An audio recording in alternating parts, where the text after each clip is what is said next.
What's good, connoisseurs? Buenos dias, damas y caballeros, and welcome to another episode of the Salt and Lime Podcast, where we discuss all things dating, relationships, and tequila. So, with no further ado, let's just get into.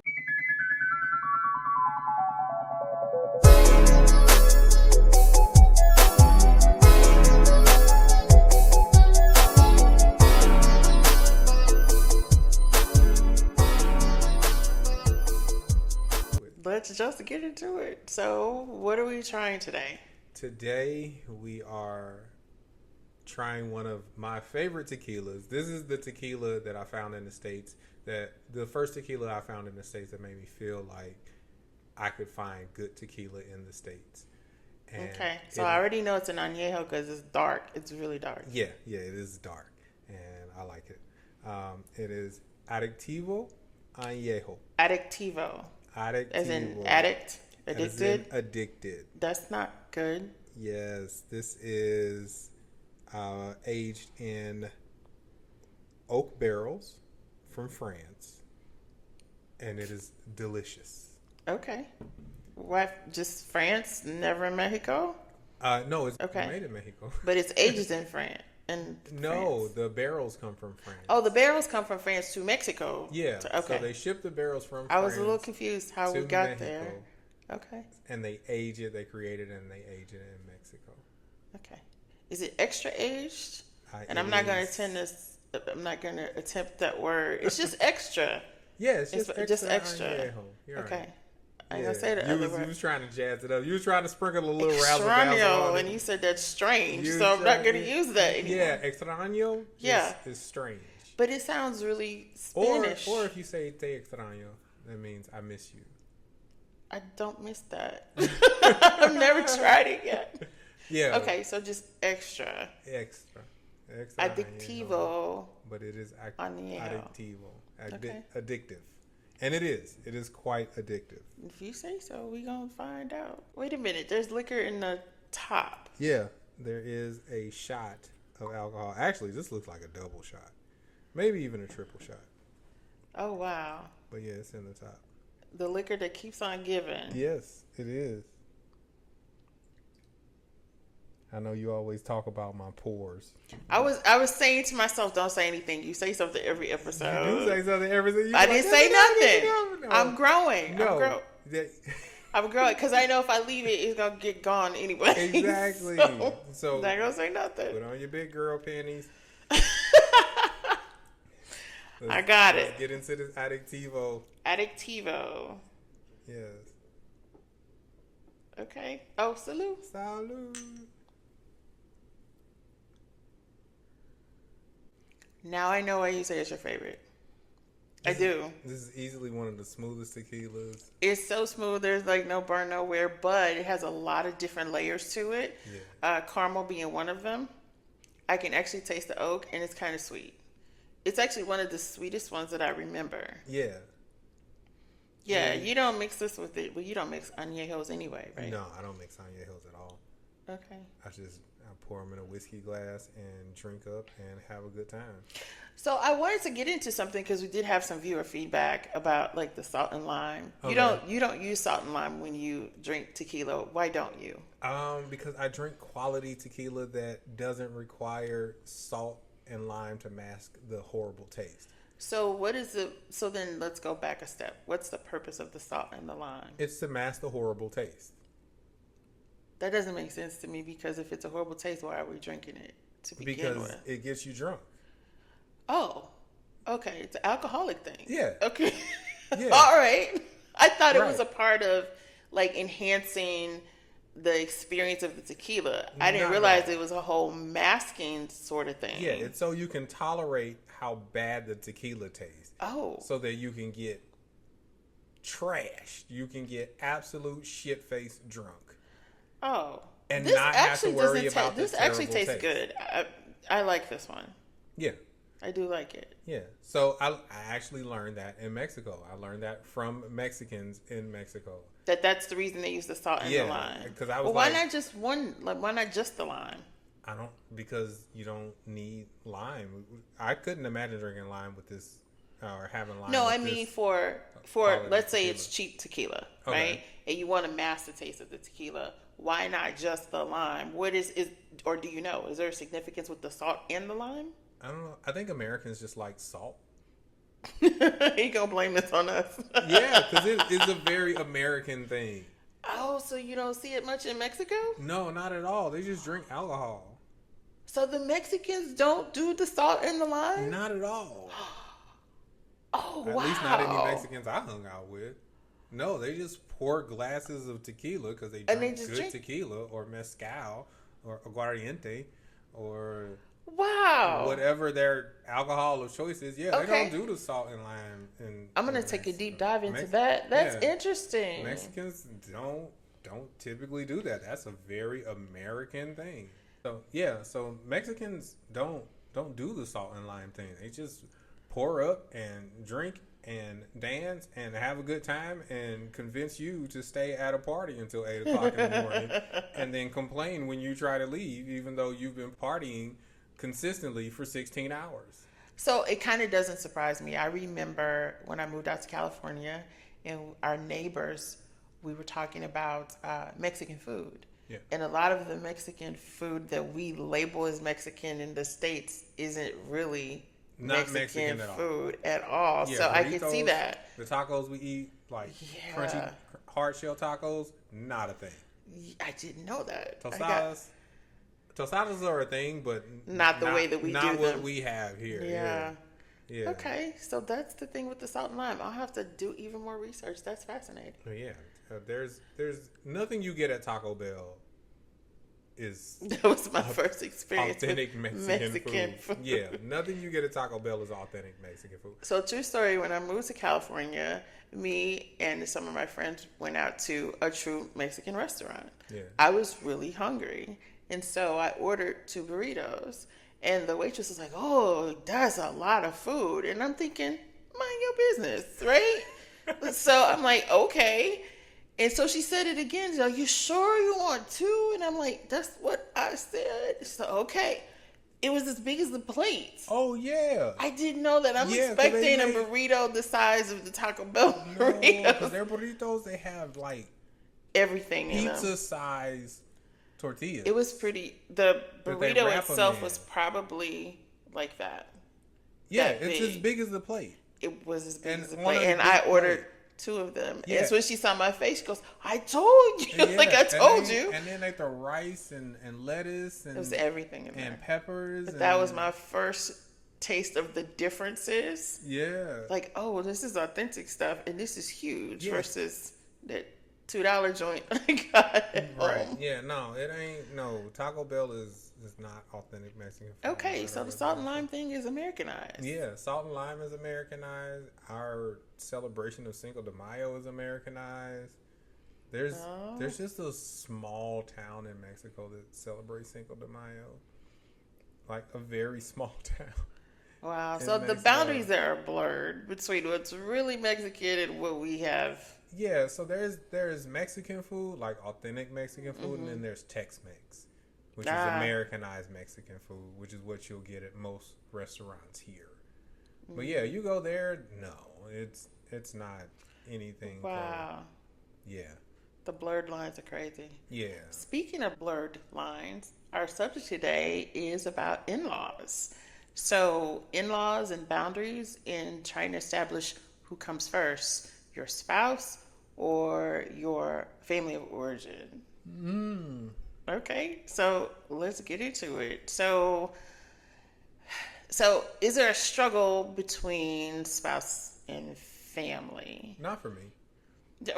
Right, there wasn't for me Not at all. either. However, I take that back. There was, but it was specifically around holidays. Okay. We would be stretched so thin trying to see everybody. You know, my side, his side. It was just a lot. So we just had to split the holidays. On Thanksgiving, we're to your side. On Christmas, we'll see my side, and then we'll switch the following year. And that's just kind of how we handled that. So I've always gone house hopping on holidays, regardless of being married or not, or We did pre-baby. yeah. But then you got a kid in tow, you got the diaper bag, the stroller, the car seat. It What you becomes need a lot. stroller for? I don't know. It was always, it just felt like I was moving when I left Yeah. the house with a baby because there was Oh yeah, tons of yeah. stuff to take. Especially if you're gonna leave for an entire day. An entire day. Yeah, you need a book You bag, need a pack and play. a 'Cause duffel bag, you need everything. and a diaper bag, and the All the car bags. seat. Yeah, and All the then- bags, all the seats, and all then the 5 constraints. changes of clothes. Or more. Yeah. Just don't know. Yeah, right, yeah. Yeah. Yeah, I get it. You don't want a house hot with an infant. But, I mean, once the kid turns like 2 or 3. That's worse because now they're walking. Yeah, now they walking. Now they can get away with 2 outfits. They can drink out of a cup. You just refill the Oh, cup. bless you. You never really dealt with toddlers, have you? Oh, I have. Look, here's the thing. You gonna rock with these 3 outfits. Oh, regardless of what they look like? And I don't care if it got food on it. See, I don't that's care such a male thing to I don't care say. if it got food on it. We gonna put a cape on you. You gonna be a super baby, and life is gonna be good.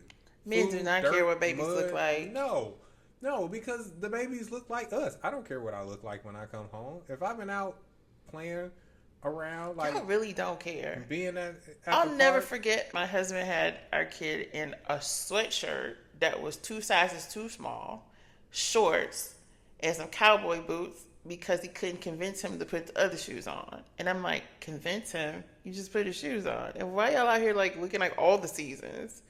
It just what that's what made everybody. you know what his happy. response was? He clean. Yeah, but he look crazy. He clean. He don't stink. Life is good. Oh my gosh. That's all that matters. He can wear whatever he wants. You want to wear a cape? Cool. You want to wear cowboy boots and a sword and a Thundercats t-shirt? Do not give these people any type of crazy ideas. You're Look. breaking up families right now. No. I didn't look. Here's the thing. As long as the kid is clean and safe and fed and healthy, I don't care about nothing else. And I eventually had to learn how to pick my battles and go, is that how we're dressing? Okay, Yep. let's go. Yep. Yeah. So initially I think there is a struggle because I say this all the time. There are 3 major events that cause an upheaval in the family. That is a marriage, a birth, and a death. Like people entering into and or leaving the circle, everybody just kind of has to adjust. Right. So especially when there's a marriage, oftentimes there's some type of friction when it comes to in-laws. Yeah, because we don't know this person. Right. Because we don't know this person. We don't know this person. I don't know if you the feds. I don't know if you CIA. I don't know if you a cop. Like, I gotta feel you out. So you have your reservations, but there's a difference between a family member having reservations about your significant other and then completely undermining your marriage. Oh yeah, well, yeah, those family members are trash. And it happens, and it's does. common. It happens write quite them off as often. Yeah, I don't. But that's probably why that was never a problem with me, because I've always been drawn toward the family I choose, as opposed to the family I was given. So my family that I choose, because I get to choose them based on their characteristics, based on their character. I rocks with them a whole lot more than the family I was handed, just because we happen to share DNA. Gotcha. I was very lucky too with my in-laws. I mean, not all of them, but for the majority of them. Yeah. I did have one particular in-law who repeatedly would call me by my husband's ex-wife's name. Oh, word? Oh, but that was cool. It's like, you met the right one. Because I just answered. It freaked him out. He's like, she didn't hear me. Let me say it again. I'd be like, yes. Like, it's like, what you need, bro? Yeah. Like, what are you doing? What you talking about? Such low-hanging fruit. Like, let's get it. Let's get into it. Let me throw a monkey wrench in this to see how she reacts. Let me ruin your whole life because you playing. But I can play too. You petty. I am. I can't even deny it. I am. Oh, I did. We had a lot of petty sparring over the years, but yeah. You petty. I like that. My husband in the corner laughing the whole time. He's like, he don't know you. And I was like, why would I care? Exactly. I don't care about that. About. Right. She ain't here. So, and next. Exactly. Okay, so that's that. But however, sometimes it's more serious than that. It is. Particularly, mother-in-laws get a bad rap. I personally had a really good mother-in-law. Yeah. But mother-in-laws have been known to pull the power cord. Well, It's like, well, this is my son, versus she's trying to figure out where she stands now that he has a wife. Well, there are a lot of mothers who their sons are their companion. Their sons are their protector, their life force. Okay. So that connection is, when another woman comes into, and that's the problem picture, right there. Yeah, looking at that person as another woman versus this is my new daughter. Yeah, right. And you know what I mean? Yeah, and there are going to be some mother-in-laws who look at the wife as this other woman, and then there are some who are going to look at it as, okay, well, I got an extra daughter. Yeah, my mother-in-law was like, I got an extra daughter. Yeah, and when that happens, then it's wonderful. My mom had a hard time with the transition. Oh, oh God, she had a really hard time with the transition. So, do you remember the story about Terry Schiavo, the woman in Florida? I have no idea who Terry Schiavo is. So this woman, I don't know what happened to her. I think she must have had an accident or something, but she was on a feeding tube. And she had been in this state. It wasn't vegetative, but it wasn't great. Yeah. Quality of life was low. Right. And there was a decision to remove her feeding tube. And there was this major battle between her parents and her husband. Right? So that's going on in Florida. Yeah. Right around the time that I got engaged. Okay. My mom calls, I picked up the phone, and it sounds like a wounded animal. And I'm like, what's wrong? What's happening? He's your next of kin. I'm like, what are you talking about? Then she starts going on about this Terry Schiavo, and if something happens and he's gonna, and I'm trying to empathize with her, but the story just got bigger and bigger with the what ifs, and they were a stretch with the what ifs. I'm like, stop. I think so. That's a big topic when it comes to marriage. Mm-hmm. For that comes up a lot. Like they talk about how they want to be able to make decisions in those types of times, and I just think that is so fucking weird. Which part is weird? I do not want to decide whether or not to pull the plug on a person. Well, that's why you have those conversations up front. No, if somebody else can make that decision for me, I am more than elated. So wait, pause. So if you and your wife have already talked about like end of life decisions, and there is a healthcare directive, and you are the person that they have designated to make the decisions and pull the plug, you'd rather give it to somebody else? I would. If we've had a conversation and somebody else comes in the picture and says, I want to do something different, I'm not going to argue. Wow. I'm not. Because here's the thing. My wife's dead. She's going to die. Or maybe not, though. But we're just talking a traumatic, let's say a traumatic medical situation. She might not die. You're right. But even if she's alive, her quality of life isn't going to be the same. Like, you don't come back from that.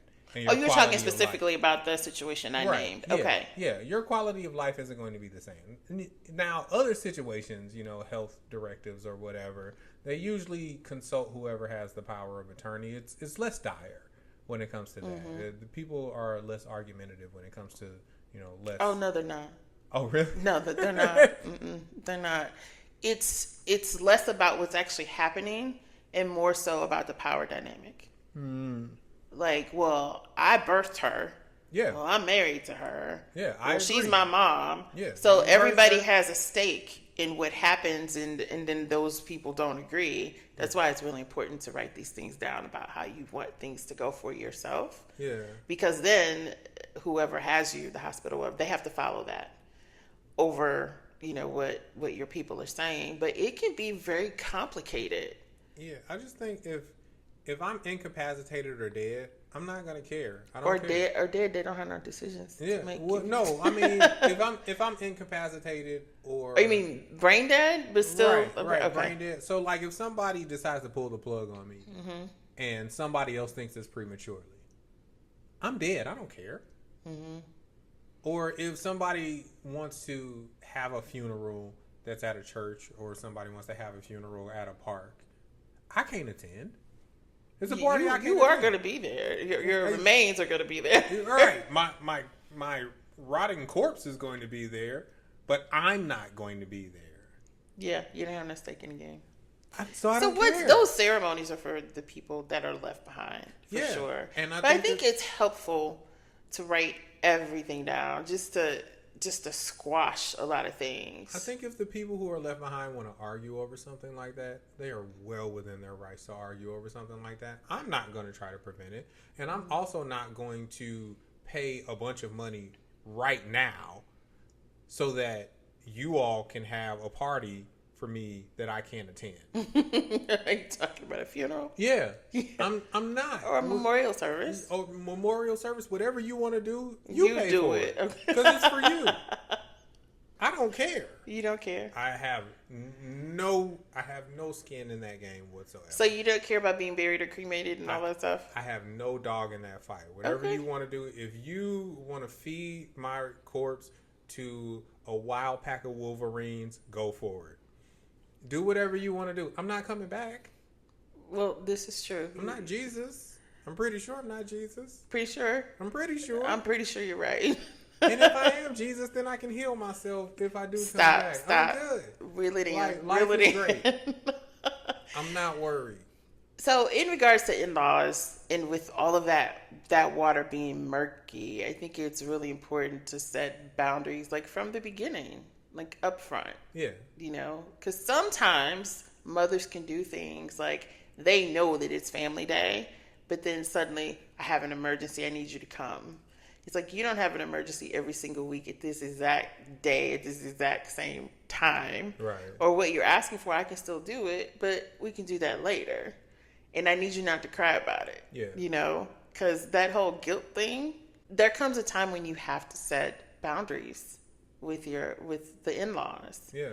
And for us, it was, if it's your side of the family acting up, then you need to set and reinforce those boundaries because it comes better from the person who was birthed than the person who was married into the family. Well, yeah. You know, so I'm going to talk to you, but I'm not going to say anything to them unless I have to. Right. Don't push me because I will. Yeah, the craziness is when you have one of those spouses who doesn't want to set boundaries with their own family, and then you have to be the enforcer, so it makes you the villain. Luckily, I'm okay with being the villain. Yeah, same. Yeah, I will be the bad guy. Sometimes I'll put on a cape if you push me. Just saying. I don't want to be the bad guy. I will be the bad guy. If I'm the bad guy, it means that attempt 1 through 4 failed. Yeah. Now it's just gloves off. I think people should be okay with being the villain in somebody's story.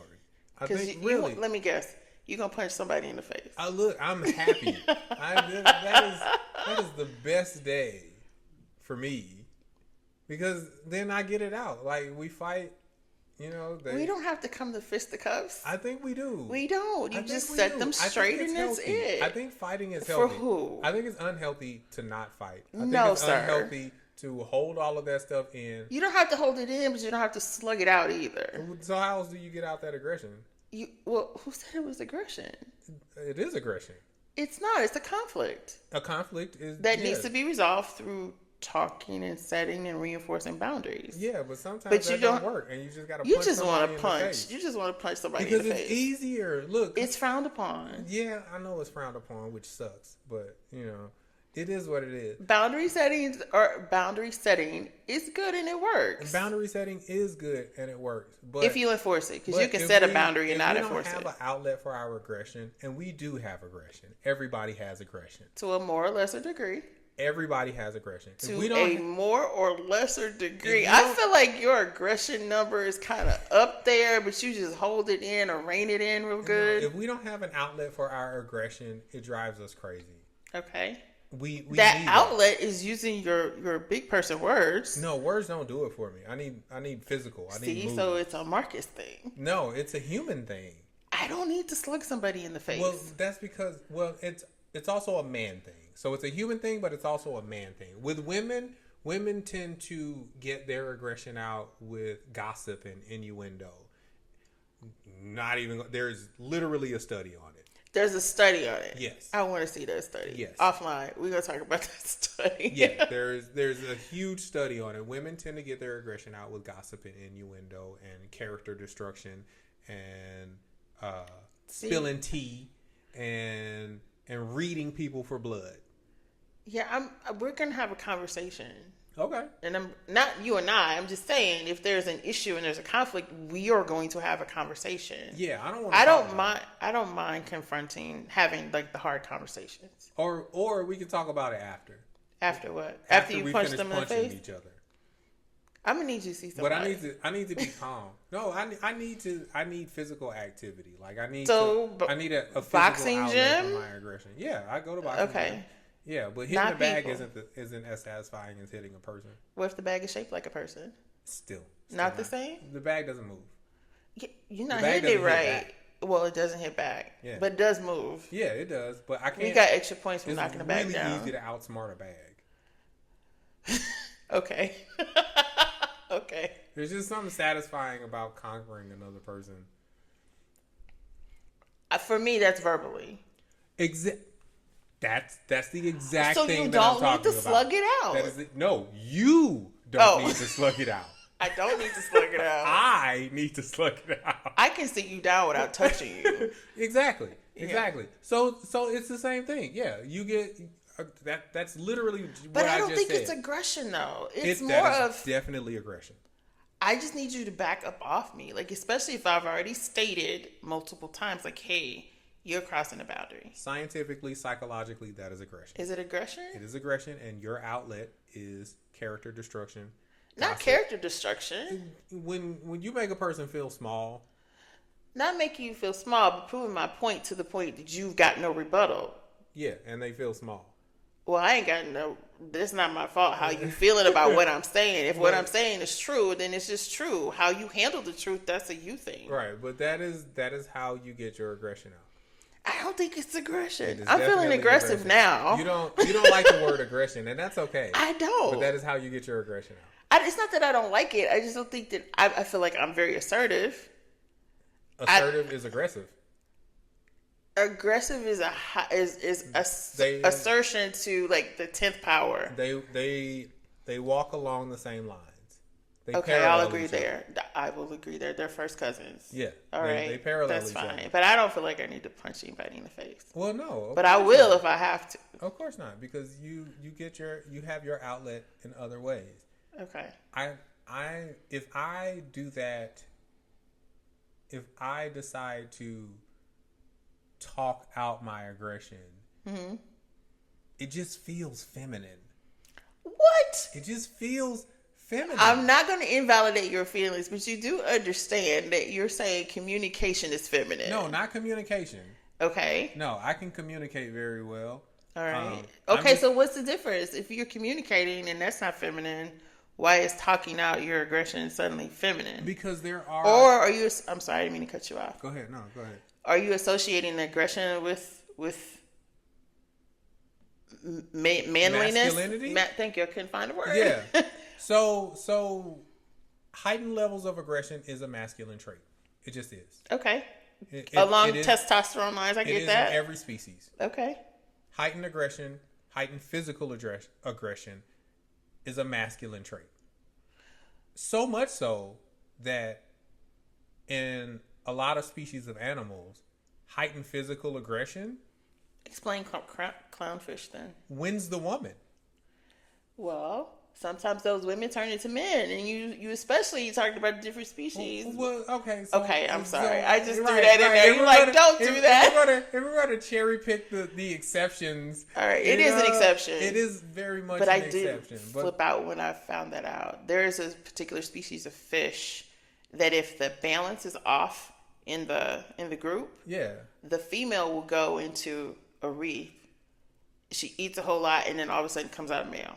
Yeah. Like it's a whole process. Right. And there is a spectrum as to everything. There is a spectrum. But on the most aggressive end of the spectrum male are men. Okay. And on the least aggressive end of the spectrum are women. The least aggressive people in the world, all of them, are women. Like you count top 50 least aggressive people in the world, they're all women. You I count do top want to 50 point out. most aggressive people in the world, they're all men. I do want to point out that everybody has both masculine and feminine because there's this whole train of buzzwords. Well, yeah. Being in your feminine self versus your masculine self when we both have, everybody has both traits. Right. To different intensities or whatever. So I just Exactly. want to say that. Yeah. So cut that out. Yeah, because we all started as girls. I know, right? We all started as female. And then, you said I'm petty. The one thing that I say when I'm mad, that's why your one chromosome lost a leg. Yeah. Like your Y was an X and now it's a Y. And I can admit it, we as males are a mutation. A mutation? A mutation. Is it considered a mutation? Yeah. We have a mutated chromosome. A chromosome. I didn't know that. I thought it was just different. Yeah. No, we started off with 2 X's, and then that X mutated and changed. I was just joking when I was saying it. No, it's true. It's true. Oh. And okay, that's why I didn't know that. Yeah, that chromosome mutated, it changed, and then you have us. Okay, so we've gone very far. So far from communication and communicating with in-laws and being aggressive and all that stuff. But I'm not even tequila. When the family interferes with the marriage, that's a deal breaker. But I think that control is on the inside, like with that couple. Like you definitely. have to definitely nip that in the bud. You can't let your parents come in and wreck your marriage. You just can't. Oh yeah, 100%. It calls for having a conversation. Right, definitely. Yeah. I don't know. Again, I'm more favorable toward the family that I choose. Mm-hmm. So there's no amount of genetic connection that will make me choose sides of someone who I am related to versus someone who has had my back for just everything, for time and history and all of that. I don't mean like either or type of choosing. It could be, I'll give you an example. You're at home with your wife. You guys are asleep. Like it's 11 o'clock at night and your mom calls and she wants something super small, but she wants it right now, something that she can get the next day. And she insists on having it then. Yeah. Calling you out of your house to go get it. And she does it all the time. Okay. Well, I'm a principled person. Mm-hmm. So I'm going to set that boundary not for my spouse, but for me. For you, right. Yeah. For myself, like, Mom, this can wait, and you need to stop doing this. Otherwise, I'm going to block you. Okay, well, there you have it. Boundary setting and enforcement. Yeah, my boundaries are for me. Like, I tell people all of the time, like, my cell phone is for my convenience, not your convenience. Okay, well, let's flip it then. I'm going to push the envelope here. What if it isn't toward you? What if your mother is consistently excluding your wife from things on purpose? Then I will address it, because then that causes problems for me at home. Oh, you're still bringing it back to you? I'm bringing it back to me. That is a problem for me. Like, Mom, look. She don't like how you exclude her from things. I have to hear it all the time. You need to stop. Okay, so I'm going to play the mom. Well, if she don't like it, she should have said something to me then. You're scary. You're terrifying. You're going to say that to your mom? Stop. I know how aggressive you can be. I grew up in the household with you. Oh my gosh, that's true for a lot of our moms. That's true. You're terrifying. She's not going to aggress it with you because she don't want that smoke. And I don't want her to have that smoke. Because if it comes to that, then I have to choose you. Because I've only known this other person for about 3 years. And I've known you my entire life. See, don't put me in a position to where I feel like I have to choose. Yeah. That's not fair. Oh, yeah. I mean, my you try to manipulate me, it's going to end up bad for you. Yeah. And I may never say anything, but I can spot it. Don't do it. Right. And that's a personal thing. Like, I don't do personal manipulation. I don't allow people to manipulate me. And if I find out you're manipulating me, I just cut you off. You just cut people off? Yeah. Yeah. Okay. Clean slate. No conversation. No, we don't need to have a conversation. You know Does what it you did. depend? Okay. Does it depend on who it is and the longevity of the relationship? No, it doesn't depend on who it Just is or the longevity of the relationship. You do some sideways shit, I'm cutting you off. Okay. Without conversation, without anything, it's just done. I mean, if you want to ask about it, if you want to know what you could have done to prevent it, then What if you interpreted it wrong? If I give stuff enough time and history To make sure. Yeah, I give things enough time to make sure that I'm not mistaken. I'm very meticulous about those types of things because I don't like cutting people off, but it is a necessary thing. It's a thing that you have to do. Sometimes. So there it is. When it comes to in-laws, instead you have to not just set boundaries. I think we're good at setting boundaries. You also have to enforce the boundaries. Absolutely. If you're going to have a happy home and a happy family, there's an adjustment period, but that's led by the two people that came together. Yeah. It's going to be up to you. The outside people aren't going to do it, and it's not their responsibility, quite frankly. Yeah. And the way I cut people off, I slice and dice like a Japanese chef on a puffer fish. So do you ever, instead of cutting off, do you ever like replace people? Not replace as in exchange, but put them in a different place place distance between you, rather than just throwing the whole person away. Right, and the distance grows until the point of cutting off. So I mean, I don't just it's not immediate. It's not right away. Again, I build a case against people. I'm like the feds. You like the feds? I'm like the FBI. I take years and years and years to build a case against you. And then once I have all of the evidence that I need, once I have everything, it's like, oh, okay. All right. I got this whole history. I can put it in paperwork. I can spell it out for you, whatever you need.